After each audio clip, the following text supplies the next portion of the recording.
So, day 26 of the Iran war. Widely reported President Trump has issued a 15-point peace plan to the Iranians, but it's also clear he's planning on sending more troops to the region. What is the American strategy in this war going forward? It's interesting in the 15-point peace plan. What we know is that there are some carrots to the Iranian leadership like sanctions relief, but most of the rest of the plan does seem to be a list of America's strategic objectives. Therefore, it feels a lot like a surrender plan. Now, the US military has undoubtedly written down Iran's military capability, but it still has the leadership in place. It's still got missiles, it's got drones, and it's still controlling the Straits of Hormuz. That doesn't feel like the Iranian government is anywhere close to capitulating or surrendering, and certainly not a wanting to negotiate on America's terms. Meanwhile, in addition to the peace proposal, President Trump is talking about deploying troops to the region. But where will they go and how will they be used? Well, at the moment it's US Marine Corps' capability on USS Tripoli and Boxer.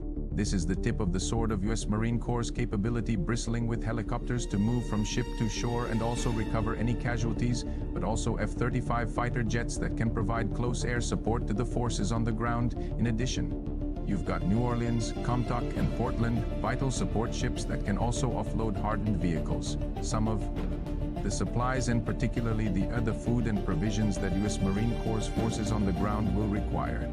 Now 5,000 US Marine Corps sounds like a lot and it's a very potent capability. But what are those numbers actually able to do? By context, if you look at the Afghan campaign, the Americans deployed over 100,000 military forces into the region at the time. They operated over 300,000 for the invasion of Iraq. And of course they are facing over 1 million armed Derg forces in Iran. So 5,000 is a relatively small number. Where would they be deployed and what could they do?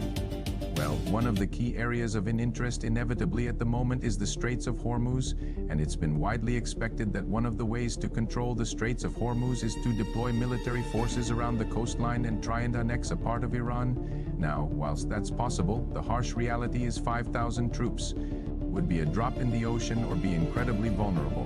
What looks far more likely is that they could be used at Qatar Island, which is where Iran exports most of its oil from, and America might judge that Iran probably wouldn't attack forces there for risk of damaging their own infrastructure.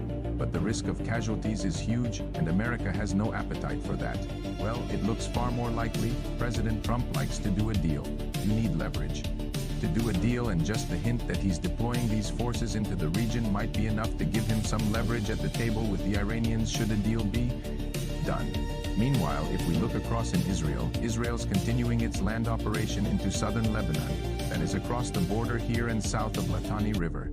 It's not the first time they've occupied this region. It was occupied in 1982 to 2000, and one of the reasons they do that is to create a buffer zone to protect their people, the living in the communities and settlements in northern Israel.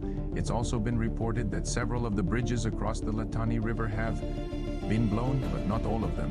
One of the reasons that they won't all have been blown is to allow the Lebanese people to escape from the region. The challenge, of course, this operation is incredibly dangerous.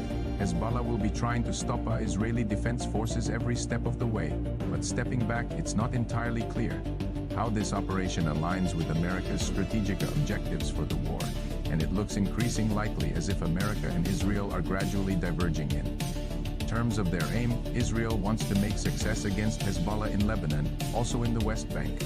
All of that's going to take time. Frankly, President Trump doesn't.